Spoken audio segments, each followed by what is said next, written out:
Hi everyone, welcome back to the channel. Here we are again for another episode of House of the Dragon. This episode is the season 1 finale. This episode was amazing. So as always, this will be a full spoiler ramble session. So if you've watched the episode already, then come on ramble with me. If you haven't, go ahead and watch the episode, then come back and ramble about how crazy it was. So with that being said, hit that like button, subscribe to the channel if you haven't done so already, and let's begin.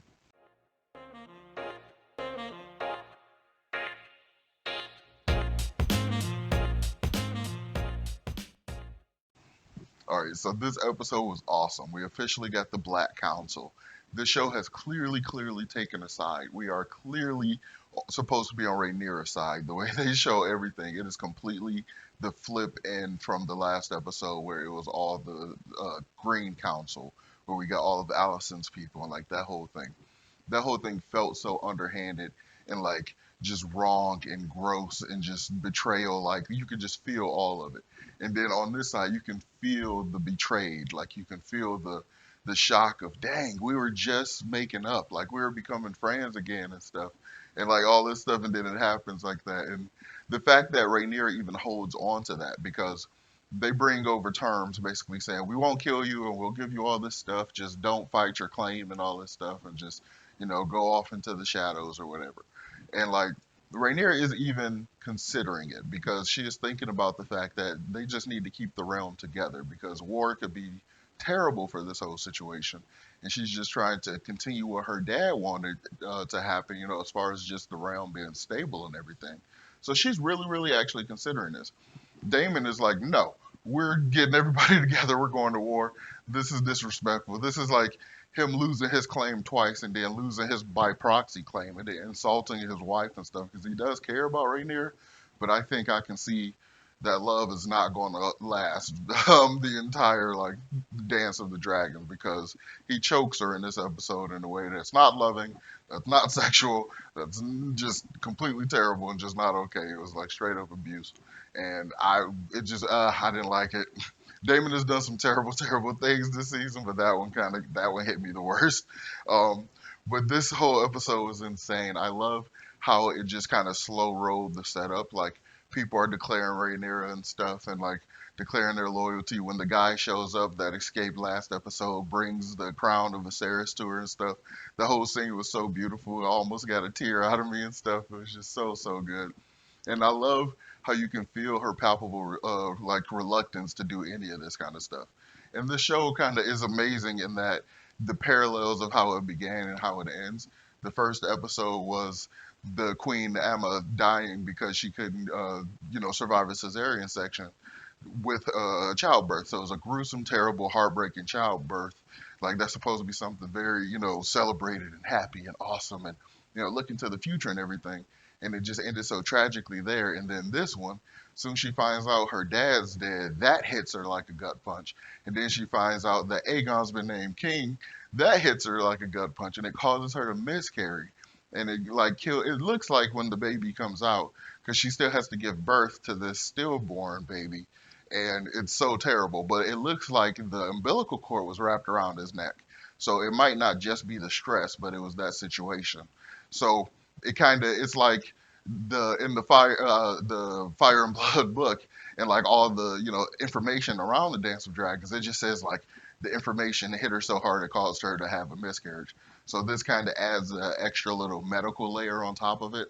I kind of like how we get the information from the books and like just people telling the tale and stuff.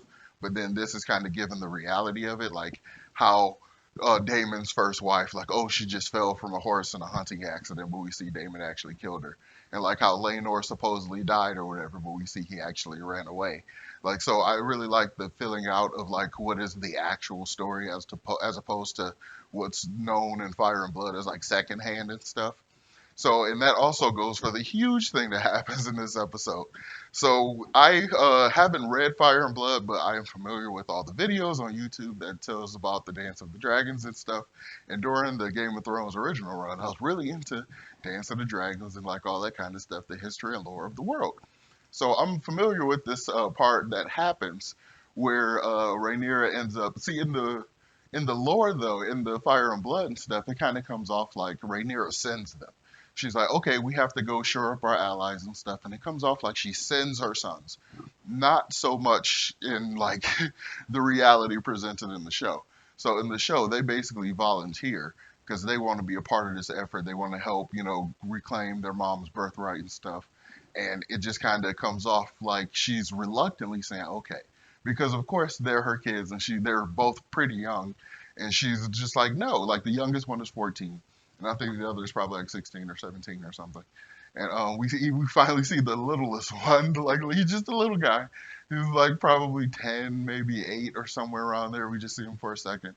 But then, so they end up going. One goes to the Starks and Aarons, and the other goes to Storm's End to try to get the Baratheons. But when he gets there, his uncle Aemon is already there, having promised a marriage and like lands and stuff like that if they side with them.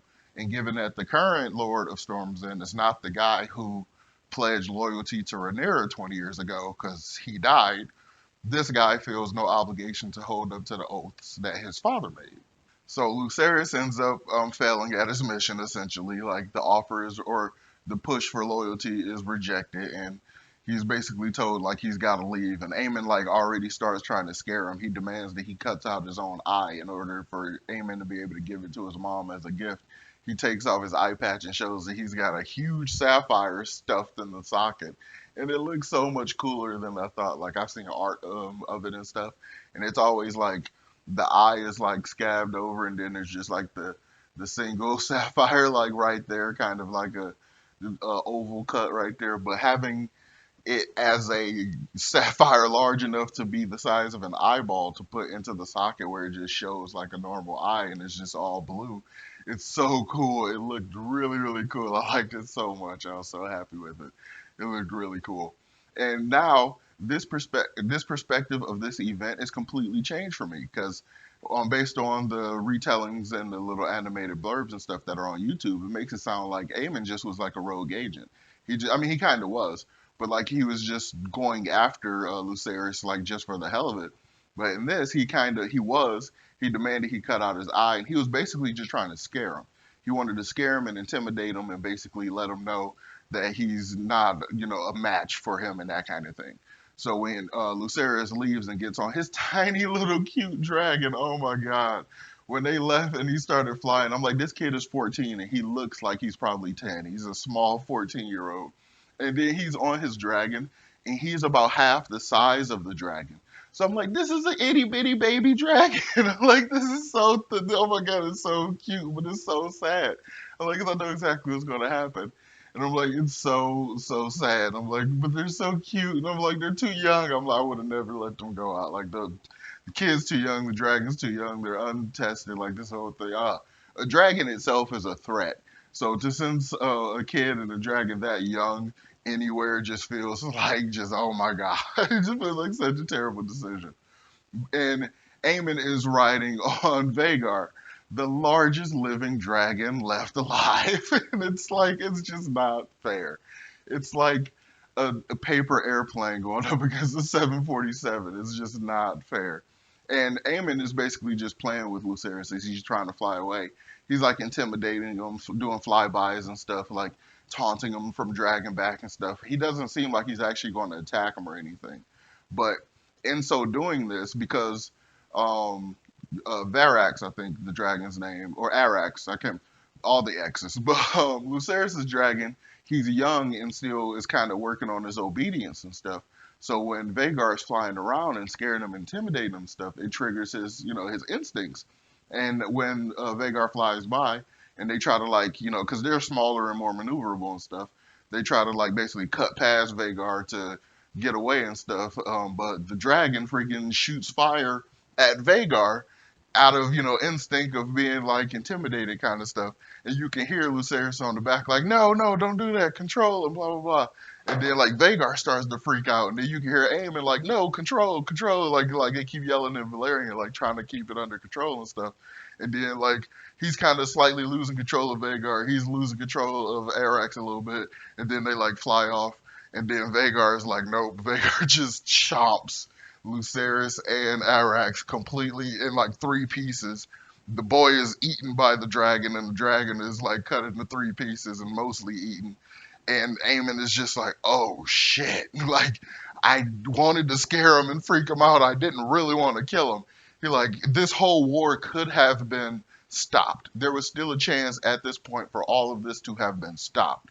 But in this moment, there is no going back. There is no stopping. The war is full on. And then we end the episode with this really, really great shot. I love the way they did it. They just showed Damon going up to Rhaenyra and like grabbing her hand and like turning her around. He clearly tells her, and like we only see the back of her head and only see her back and stuff. You can see her full reaction to it. It's like she stumbles for a minute, she almost breaks down, and then she just kind of galvanizes in this way that's just like, she's like, okay, all fire now, just fire and blood, pure fire and blood. And then she like turns around with this look on her face. It was so well done. It was really really well done. It was so good. And it's like it's on now. The Black Queen has been born. She is ready to go. There is no turning back. There is no quarter given. There is no chance for peace anymore at all. You have drawn blood on her blood, and then like it is, yeah, it is on like Donkey Kong. Next season is going to be insane. I am so hyped for it. I can't wait. I love the way they made the reality of the show different from the tellings in the books and stuff. So because everything like that was second and third hand, so like we get to see the kind of reality of the situation. It just plays out so much cooler. So even people that have read Fire and Blood, or like have seen videos on YouTube spoiling Fire and Blood, like still get a lot of surprises. The context of it is so much better than just hearing about it from like Mushroom or Maesters or whatever. So it's just a lot of fun. I love it so much. This is so good. I'm so happy they stuck the landing. This episode was so good. The only negative opinion I have about the entire season is that one episode where they shot day for night and it looked like absolute trash. Like that's the only negative review I have.